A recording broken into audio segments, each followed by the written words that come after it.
tugira turabire ivyo bita ordinal numbers. Reka tubirabire hamwe. Hari ibiharuro rero bita ordinal numbers. Ivyo navyo bimeze bite? Mu bisanzwe ijya cardinal ni ibiharuro bisanzwe, rimwe, kabiri, gatatu gushika kwijana, ibihumbi ijana uko ushaka. Mugabo hariho bino bita ordinal. Mu bisanzwe bino kano kajambo kavuye mu ijambo bita order.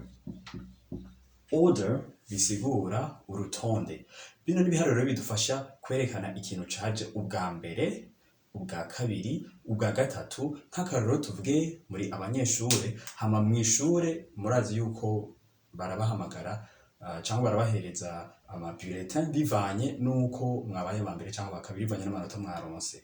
Aha rero nico giharuro, nivyo biharuro cyo dukoresha. Urashobora ati nabaye uwa mbere, yabaye wa kabiri, gutyo ku rutonde. Nivyo rero tugiye turabiri hamwe. Navyo nyene bigoye ariko birakena ko tuvyimenyereza. Reka tubirabire hamwe. Bino biharuro rero nuko byandika, reka turabire hamwe uko babisoma. Nkuko nababwiye byerekana urutonde uko ibintu bigenda birakurikirana. Ego, reka rero turabire hamwe uko babisoma. Murabona ko bino bitatu vya mbere nashize ibara ritukura, no kubera byo vyisangije, nuvuga biratandukanye n'ibibindi. Tugira tubirabire hamwe. Ubwa mbere kino giharuro ca mbere tuvuga duti first. Mu buryo bupfunyapfunye niko ntuvuga, bagerageje kukigira kigufi, baca bacandika gutya anya. First, mugabe bagisoma kuno. Hama naho second, naho third. Anya no kuvuga ikintu ca gatatu. Tuvuge nk'umunyeshuri wa gatatu bashobora kuvuga, tutangura ku munyeshuri wa mbere, turashobora kuvuga duti first student, second student, third student. Vyose ndibaza biratahuritse. Students twari tukora umunyeshuri. Aha rero mugabo ubandanije turabona ko ucuvuga uti fourth. Aha rero bituma nabwiye ko vyose bisa nukubera bya biharuro bwa mbere twari twabonye ni nkaco kimwe, nico kimwe gusa mugabo ico wongera ko ni th. Nico ugenda urongerako. Mugabo turashobora kubisoma navyo nyene kugira tuvyimenyereze. Tutangure tubandanye ngaha anya. Tuvuga duti fourth, fifth. Ngaha hari abantu bikunda kubagora gusoma bakaca bagerageza gusoma ibintu bimeze nka fifth. Misanzwe iyi f ikurikirana nkuko umenga barayihoza bakaca bavuga bati fifth. Muravyumva? Hama naho sixth. Aha naho seventh. Aha naho eighth. Misanzwe murazi ko twandika 8 hawari kwite. Iyi te rero ntitwongeye ko irindi te ya kabiri kubera gusa nkuko twabonye ko biherezwa na th, twaciye twongera ko ngaha anya gusa hash. Twongeye ko ash kubera twabonye yuko twongera ko te, nta kandi kamaro ko kongera ko iyindi th. Iyi te cyo twigumizako hama twongera ko gusa ash mu nyuma. Cyo dusoma rero 8th. Hama twandanye hanaho 9th. Aha anye murabona neza ko musanze kwandika 9 aha ariko twari kwandika gutya 9. Ariko kubw'impamvu kanaka iyi ntibayishirako, baci bayikurako. Nibaza ko ari kubera bongeyeho kano kantu th. Cyo tuvuga rero ahandi ho twaravuga 9th. Cyo cangira bigorana ingene babisoma. Mugabo hano cyo tuvuga duti 9th. Birumvikana. Hama naho 10 congera gusa th 10th. Ego nuko nya bimeze rero. Anya bino biharuro ntibigoye gusa nuko bikoreshwa mu buryo kanaka. Nukuvuga rero n'ibindi biharuro byose bisigaye nuko nyene uko uzogenda uravyongerako th. Ibitandukanye gusa ni bitatu: first, second, third. Ibindi byose nico kimwe. Reka tugira imyimenyerezo mike kugira dushobore gutahura byinshi kuri bino biharuro. Ubu naho reka tugire imyimenyerezo mike ku bindi biharuro byari bisigaye kugira cyo tumenyeraho nuko ngena bivuga.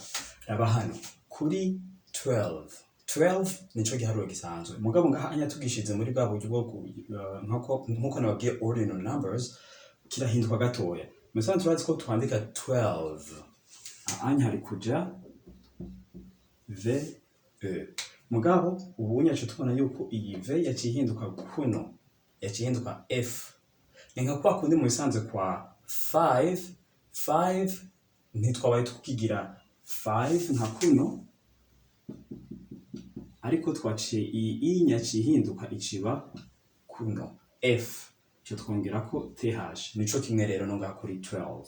Nico gituma rero aha anya cyo tugerageza ukavuga duti ihinduka cyo tuvuga duti 12. Niko tuvuga 12. Ego hamahanaho aha ni kwa kundi nyene kuko wongeraho gusa th. Cyo tubandanya 13th, gusa kubera ka kandi ka teen utegeza kubandanya uko uvuze 30th ije biba wa 30 cyangwa mu gifaransa bavuga ati 31. Nuko rero utegeza kuvuga in kugira umenye ko ari 13. 13th hamahanaho iyo tugishize hamwe rero ikintu kija muri ordinal numbers ni igiharuro kiba gihereza. Hanya iyo bari 20 yonyene twari kuvuga duti 20th. Mugaba anya kubera ari hariko ikindi giharuro cha tugenda duti 21st. Nuko rero bimeze. Aha naho cha tugenda duti 52nd. Kubera ni giharuro cyane kifata ya ordinal. Nico gica gihinduka ordinal numbers. Mugabo chose abari ordinal numbers. Hama naho 93rd. Nico kija muri ordinal number. Cyangwa nashobora kuvuga ati 93rd. Naho 505th. Cyangwa 505th. Naho anya ahanyuma sinabishizeko ariko murashobora namwe kugerageza mukagishiramo.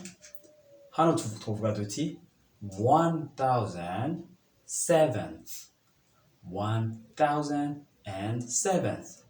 Nuko rero bimeze. Reka ubu naho turabire hamwe ikindi. Reka turabire hamwe iyo tuvuga 200, 340 iyo biri muri ordinal numbers. Aha naho nyene urabona ko twongeye ko ya th novuga nta na kimwe gihinduka, ariko mu kwandika hariko ukongereza bihinduka. Reka tubirabire hamwe. Musanzwe tuvuga duti 20th. Kwandika naho tubyandika kuno. Musanzwe turazi ko vyari kwandika avec y, ariko y cyo turayifuta ino ye hama twaje tuyihindura ikaba i hama e, hama twaje twongerako th. Nuko rero bimeze bica bihinduka kuno. Kuvyerekeye rero ama 10 byose bigenda birahindagurika kuno. Nonga hacu uvuga rero 13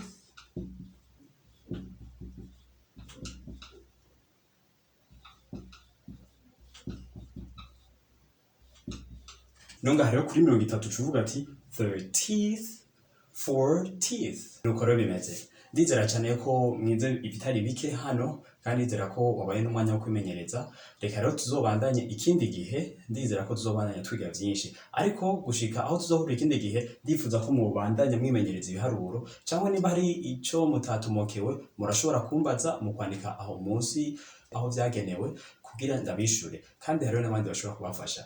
Reka rero gushika ubu mukomeze mwimenyereza, ndizera ko tuzosubira vuba cyane. See you soon. Thank you.